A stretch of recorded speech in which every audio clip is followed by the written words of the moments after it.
Salam olahraga, kembali lagi di channel YouTube Atma. Sebelum melanjutkan nonton video ini, jangan lupa dibantu subscribe, like, komen dan share untuk mendapatkan info video terbaru di channel YouTube ini.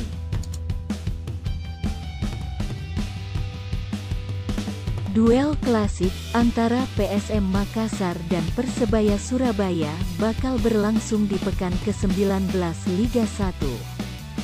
Musuh bebuyutan sejak era perserikatan ini saling berhadapan di Stadion I Gusti Ngurah Rai, Denpasar, Bali pada Jumat tanggal 14 Januari tahun 2022 pukul 21.45 WITA.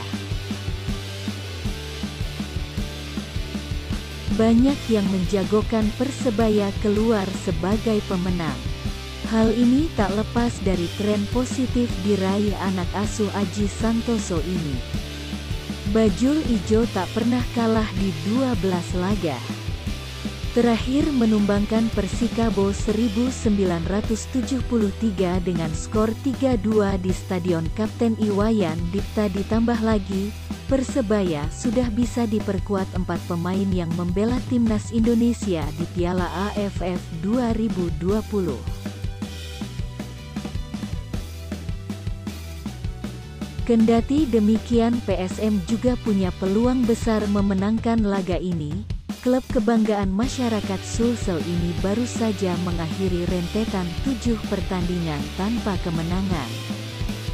Kemenangan tipis 1-0 atas Madura United di Stadion Kompiang Sujana, Denpasar, Sabtu tanggal 8 Januari tahun 2022 meningkatkan kepercayaan diri anak asuh Job Gal.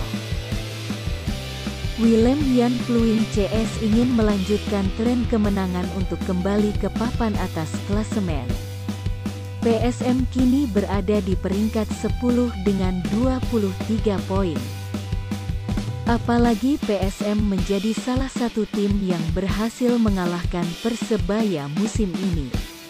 Laskar Pinisi berhasil menaklukkan Bajul Ijo dengan skor 3-1 pada pekan ketiga di Stadion Sijalak Harupat, Bandung, Jawa Barat pada Sabtu, tanggal 18 September tahun 2021.